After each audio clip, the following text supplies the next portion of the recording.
많은 사람들이 그 저한테 그 명료강 참 좋은 책이라고 말하는 사람들이 있어요. 근데 그 사실 그 사람들은 그 명료강을 도계 선생이 썼기 때문에 뭐 저들으라고 저 기분적으로 하는 얘기라고 지금 생각하고 있어요. 왜냐면 명료강의 앞부분 내용은 다른 책과 다른 게 하나도 없어요. 네. 근데 간혹 이를테면 토항용사라든지 우연히 72일씩 배속되었다라는 얘기가 천간을 중심으로 봐야 된다든지 어떻게 구결을 적어놓으셨다든지 그런 게 있어요. 근데 그건 뭐 도계설 선생님이 설명하면서도 그 적어놓으신 아주 뭐 중요한 내용이겠지만 뭐 그렇다고 해서 그걸 명료강을 불후의 명작으로 만드는 게 그 앞부분 내용은 아니에요. 명료강이 뛰어난 이유는요. 그 도계 선생이 직접 자기가 본 사주를 그 도계실관이라는 제목으로 넣었다는 거 하나하고 그 고인전결이라고 해가지고 그 수많은 명리책에서 꼭 알아야 될 구결을 거기다 적어놨다는 거예요. 그래서 이제 저도 그 영문관 선생님한테 제가 여러 번 물어봤어요. 명리 공부 잘하면 어떻게 해야 되냐면 고인전결을 일단 외우래요. 네? 구결을 외워야 된다는 거예요. 구결을 외우면 사주를 볼 때 그 사주를 이해하는 초식을 얻게 된다는 거예요. 그 다음에 그 도계 선생이 쓴 도계실관, 명료강에 수록되어 있는 걸 여러 번 읽으라고. 그래서 제가 그 고인전결도 뭐 외우고 그 도계실관도 여러 번 봤습니다만 잘 그때는 뭐 잘 이해가 안 되었는데 뭐 어쨌든 간에 저도 잘 이해 안 되는 걸 가지고 여러분들한테 강의하는 게 쑥스럽습니다만 하여간 도계실관을 제가 말한 건 좀 다른 각도에서 도계 선생님이 써놓으신 걸 중심으로 봐서는 그 실력이 늘지 않고 거기에 왜 그렇게 써놨는지를 이해하는 게 훨씬 중요하다고 생각하는 거죠. 명료강은 여러 사람들의 생각과는 다르게 개론서를 쓰신 거예요. 개론서. 네. 심화된 내용을 써놓은 게 아니라 명리를 공부하는 사람이 꼭 알아야 될 내용을 써놓은 거예요. 그러니까 도계실관과 고인전결을 제외하면 다른 기초 이문서하고 똑같아요. 그다지 다르다고 생각하지 않아요. 근데 그 고인전결과 이 도계실관 내용에 자기가 바라보는 명리의 그 특징을 이렇게 써놨어요. 근데 설명하는 방식은 역시 이제 신강신약인데 잘 읽어보면 신강신약과 상관없는 이야기를 자꾸 써놨어요. 네. 그리고 뭐 이 사람은 젊어서 부모가 일찍 죽었고 뭐 중년에 상처했고 뭐 이런 이야기를 써요. 그 포인트를 잡아가지고 그래서 왜 그렇게 썼는지를 저랑 같이 토론하는 시간 정도로 생각하면 좋을 것 같아요. 꼭 제가 일방적으로 강의한다기보다 여러분들하고 저하고 뭐 이 사람이 21살에 아버지가 죽었다 그러면 이 사람은 21살에 왜 아버지가 죽었는지를 명조해서 저랑 같이 토론하고 뭐 제가 바라보는 시각을 몇 개를 이렇게 소개해 드릴 테니까 여러분들이 또 여러분들의 의견도 내시고 본인의 생각도 말씀하시고 하면은 뭐 그런 과정 속에서 실력이 잘 증진될 수 있을 거라고 생각합니다. 그래서 이제 기본적으로 도계실관의 서술 내용은 각 월마다 2개의 명절 예시를 드립니다. 그러니까 12개월이고 그게 일주별로 되어 있으니까 간목이 24개. 한 명조다 한 달에 2개의 명조를 써놓고 있으니까 간목이 24개, 을목이 24개 해가지고 240개 명조. 이 240개 명조를 이해하면 명리를 보는 눈이 좀 생겨요. 근데 그 명리를 보는 눈이 이건 신강에서 그렇구나, 신약에 또 그렇구나 100번을 읽어도 안 되고 거기에 딱 써놨어요. 도계선생이 써놨어요. 이 사람은 뭐 30대 중반 이후 20년간 상업으로 번창했다. 이 사람은 왜 장사꾼이 되었을까? 왜 관직에 나가지 않았을까? 중년에 상처했다. 그럼 이 사람 이때 왜 상처하는가? 이런 이유를 생각해서 그걸 저랑 토론을 통해서 하면은 아주 좋은 교재예요. 자기가 그 사주를 보는 눈이 있기 때문에 그걸 정확하게 집어넣은 거거든요. 그래서 저하고 같이 240개 명조를 저랑 토론도 하고 같이 생각도 나누고 하시고 제가 이해하는 한도에서 그 명조의 이와 비슷한 사례를 제가 그 난강망에서 따와가지고 이렇게 예시하면서 보게 될 거예요. 그런 구조를 같이 이해하시면은 뭐 좀 어렵지만 생각의 폭을 이렇게 증진시키는데 아주 도움이 되실 것 같아요.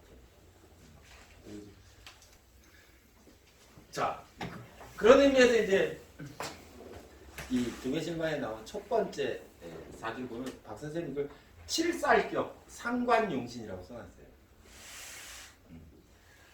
아 근데 제가 맨날 얘기하잖아요. 격이라는 것은 월지에서 원령제강의 뭐 법칙이 아니라 박 선생님은 칠살격 왜 칠살격이라고 썼냐? 예. 그 이상한 거예요. 그 자평진전식으로 하면 제가 여기다가 썼듯이 이거를 원칙대로 쓴다면 여기다 쓸까요? 한번 써볼까요? 인월간목이 누가 등령했어요? 간목이 등령했잖아요.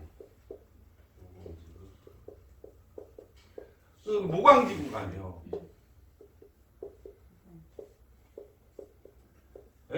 그러니까 왕자는 마땅히 서려야 되니까 병화.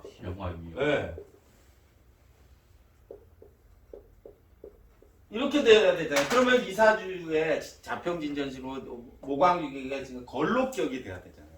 걸록격이 되어야 되고 걸록격을 이뤄서 목이 왕하니까 병화로 향방을 틀었으니까 걸록격의 상관용이잖아요.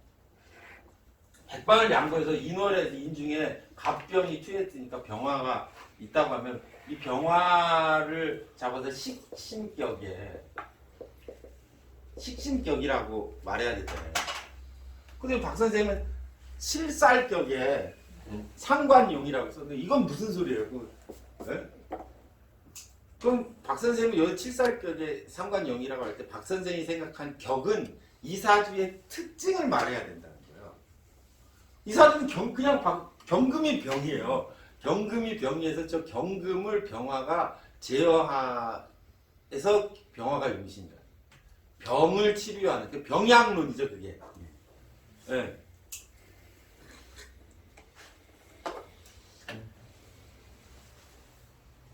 그 모광지국이면 목이 왕하니까 경금을 써야 되는 거 아니에요?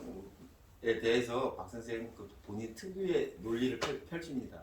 일단 이 도계신관이라는 걸 써내려간 박 선생님의 기술 방식을 보면요, 뭐 인월의 간목, 묘월의 간목, 4월의 병화 이런 식으로 기술했거든요. 이렇게 몇 월에 무슨 일주, 6월 경금 이런 식으로 표현하는 건 다 난강망의 체계를 짜랐다는 거예요. 그럼 박 선생님이 사주를 보는 가장 큰 눈은 뭐였다는 거예요? 이런 식의 편제를 썼다는 거 난강망이라는 거예요. 네. 이게 사주를 구성하는 원칙이라고 박 선생님이 생각했다는 거예요. 난강망 이전은 그런 식으로 구성해 놓은 게 없어요. 칠살격 그래서 뭐 십정격에 대해서 분류했지. 몇 월에 태어난 무슨 일주인가를 분류한 건 다 난강망의 사유체계를 가지고 있다는 거죠. 그래서 이 사주를 보면 박 선생님이 칠살격의 병화용이라고 한 거는 경금을 다스리는 게 이 사주의 중요한 특징이라고 봤다는 거예요. 경금이 병이고. 난강망적으로 보면 어때요? 인월의 간목이니까 인월은 나무를 키우는 계절인데 나무를 키우는 조건을 갖추고 있느냐만 보면 되는 거예요. 나무가 있고 병화가 있고 물이 있으면 갑은 을로 변할 수 있잖아요. 그죠? 그러면 성격 됐다고 하는데 그 중에 경금이 있어가지고 춘불용금이라 춘목은 눈목이라고 해가지고 병화를 꺼리기 때문에 경금이 병이라. 또 여기서 삼춘 논리를 삼춘 봄이 세 개 있다는 거예요.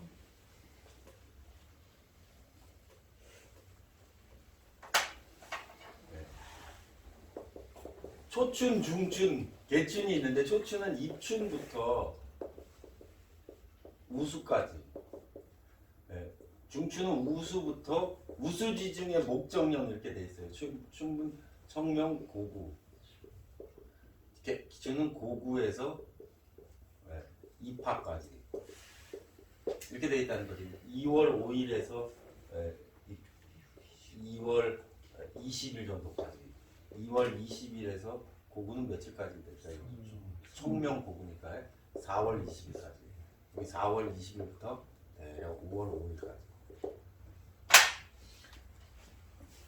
그 초추는 무조건 병화를 써야 된다. 중추는 수화기제를 이루어야 되고, 계춘에는 수기가 더 중요해집니다. 비중이 좀 다르죠. 근데 하나 이론이기 때문에 꼭 100% 그렇다고 할 수는 없지만 그냥 그런 눈을 가지고 봐야 된다는 거예요. 24절기의 구조가. 근데 이 사주는 입춘에서 우수 사이에 태어났어요. 어떻게 알아요? 어떻게 알아요? 대운수를 보고 알아요. 얘는 입춘날 태어난 거야. 네.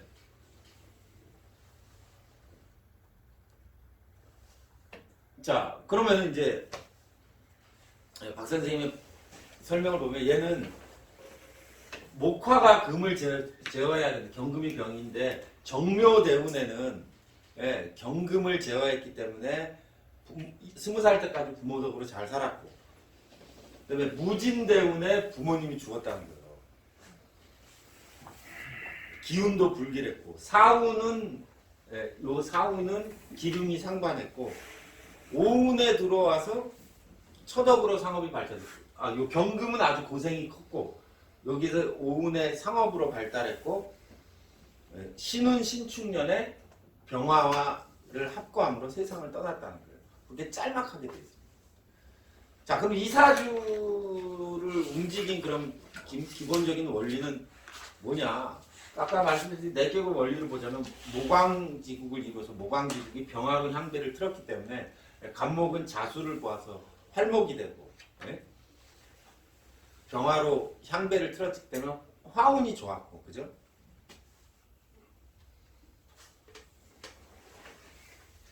사대운은 경금이 병인데 사대운은 금의 장생지이고, 또 간목에 놓치는 인목과 사가 화대운이긴 한데 인사천해 가지고 기륭이 상반됐다.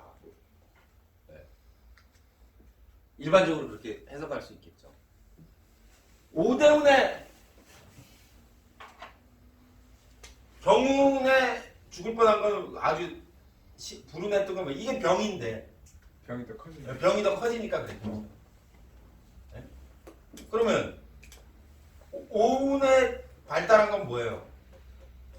병화가 향배를 얻어서 병화가 오에 힘을 얻었으니까 오운에 발달한다. 경금을 극해서. 근데 박 선생님 여기에 처덕에 상업 발달했다고 했어요.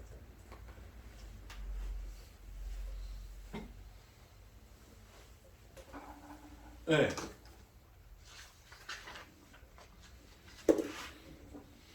그러니까 이제 그게 박 선생님이 써놓으면서 부지불식간에 그게 왜 처덕에 상업 발달했느냐. 굳이 그 처덕이란 말 쓸 필요가 없는데, 그죠? 근데 그게 아주 특이한 비밀을 여기다가, 그죠? 써놓은 건데, 이게 자기 처가 누군지 보면 되는 거예요. 처가 갑의 처니까 여기라고 생각하는데, 이게 이렇게 합해서 오중의 기토를 취한다는 거죠. 그죠? 예. 네. 근데 이 경금을 제어해 주는 건 병화이기도 하지만 오화잖아요. 그죠? 그래서 이 오중에 살고 있는 애가 병기 정인데 그 중에 자기 마누라 기가 살고 있는 거예요. 네? 근데 그 기가 병화는 식상이잖아요. 식신생제에서 병화가 기토를 생하는데 그 기토를 내가 취해오니까 사주는 완전한 다대일의 구조는 아니지만 목생화한 그 화의 오화에 가서 저게 전기가 맺히는데 그 오화에 맺힌 전기를 내가 어떻게 취한다는 거예요. 갑기합으로 인호합으로 가져오기 때문에 처덕의 돈이에요. 네. 그게 아주 핵심이에요. 그래서 처덕에 그냥 성업으로 돈을 받으면 마누라덕에 돈을 벌면 뭐 마누라덕가 어떻게 돈을 벌는지 모르지만 약간 그런 얘기를 써놓게 되는 거죠. 네. 그래서 이 처가 오중에 있다는 걸 알아내는 게 중요해요. 그래서 처성이 길신, 왕목을 설하게 돼요. 무진대운에 부모상을 당했다. 이렇게 있어요. 무진대운에 아버지가 죽는, 어머니 아버지가 죽는 건 어떻게 알 수 있느냐? 네. 아버지하고 어머니를 찾아야겠죠? 한번 찾아볼까요? 어머니는 누구예요? 여기 그냥 어머니 부모 궁에 부모궁에 인이 있으니까 이게 그 자체가 녹이니까 인후군 갑 요게 뭐가 되겠네. 아버지는 누구예요? 아버지는 편제인데 인중에 있잖아요. 네? 여기에 감추어져 있죠. 인중에 무토. 이렇게 갑병의 모습을 이렇게 그죠? 어머니는 갑, 아버지는 병, 뭐 이렇게 봐도 돼요. 어차피 이 인중에 무병갑이 다 숨어 있으니까, 그죠? 네. 아버지 자리에 있는 병화로 봐도 되는데. 그런데 무진대운에 왜 아버지가 죽느냐? 네? 목화로 박 선생님은 무진대운에 부모 상을 당했다고만 썼지 왜 죽었는지는 얘기 안 해놨거든요. 근데 보면 네, 아버지가 여기에 감추어져 있는 거죠. 그죠? 감추어져 있는데 무토가 대운에서 무진대운이 오면 이게 천간으로 올라온 거잖아요. 그죠? 예. 천간으로 올라오면 저 왕성한 목왕 중에 목이 무토를 극하는 거예요. 그때 수기가 없어야 무토 극한다고 그러는데 밑에 자수가 있는데. 근데 이제 그거 조금 이따가 이야기하겠지만 연지에 있는 자수는 과연 저게 수기를 공급하는 건지 따져볼 필요가 있어요. 네. 그리고 길신 태장이라고 해가지고 기라는 신은 깊이 감추어져 있어야 되는데 이렇게 무라는 글자가 오면 인이라는 애가 동하면서 무병갑이 천간에 다 올라가는데 그 무토를 간목이 워낙 왕성하기 때문에 모광지국이잖아요. 그 무토를 극제했다는 거예요. 자수로 수기가 뭐 부족하나? 연지에 있는 거는 그 근이 되어주기가 어렵다. 제가 한번 말씀한 적이 있는데 뒤에 이제 제가 그 부분은 다시 설명하겠지만 지금 설명하는 것과 푸는 방식이 이제 달라져요. 제가 조금 이따 얘기할게요. 네.